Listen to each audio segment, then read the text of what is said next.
Comprendre la multiplication par le modèle de l'air. Il existe différentes façons de trouver le résultat à une opération de multiplication. Donc, il existe différentes façons, différents algorithmes pour arriver à une réponse. Mais le modèle que j'aimerais vous présenter aujourd'hui, c'est celui de l'air. Alors, comment on peut utiliser le modèle de l'air pour trouver le résultat à une opération de multiplication? Alors, disons que j'ai 4 fois 3. Comment est-ce que je pourrais me servir du modèle de l'air pour déterminer le résultat? Donc, ce que je peux faire, c'est me dessiner un rectangle qui représente 4 groupes de 3.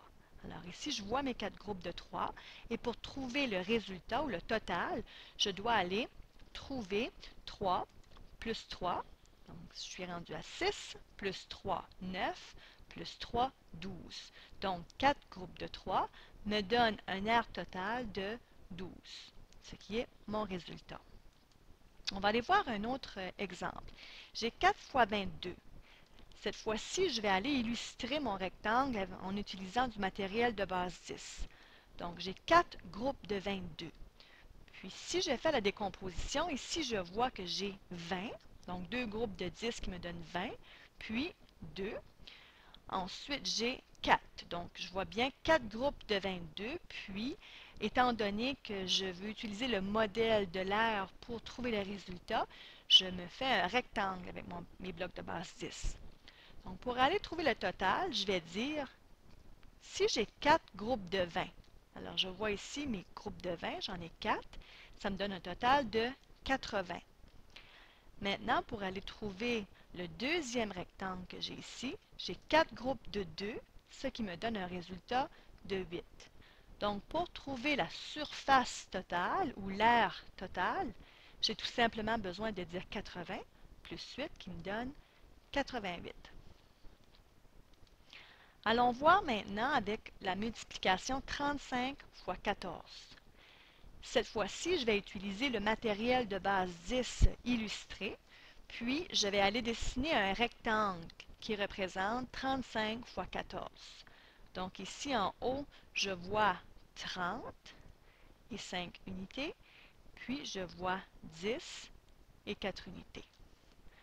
Donc là maintenant, je vais aller décomposer mon 35 et mon 14. Je vois bien 3 groupes de 10 qui me donnent 30. Ici, j'ai 5 unités.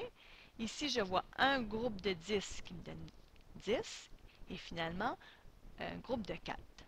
Pour aller trouver le résultat à ma multiplication, je vais aller voir l'aire de chacun des rectangles que j'ai formés. Donc, si je dis 10 fois 30, ici, là, j'ai 10 groupes de 30. Qu'est-ce que ça me donne, 10 groupes de 30? Cette surface-là, ça me donne 300. Si j'ai 10 groupes de 5, je vois ici mes 10 groupes de 5.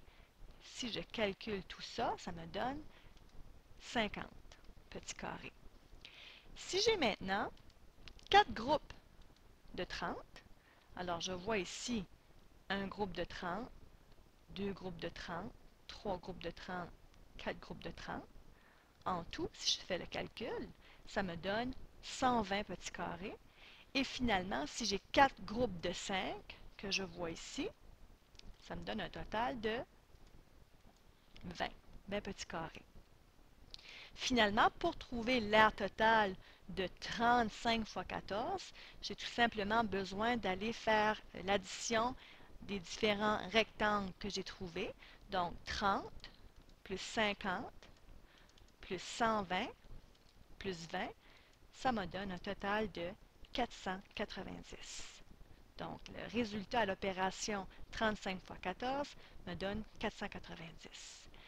C'est ainsi qu'on peut utiliser le modèle de l'air pour trouver un résultat à une opération de multiplication.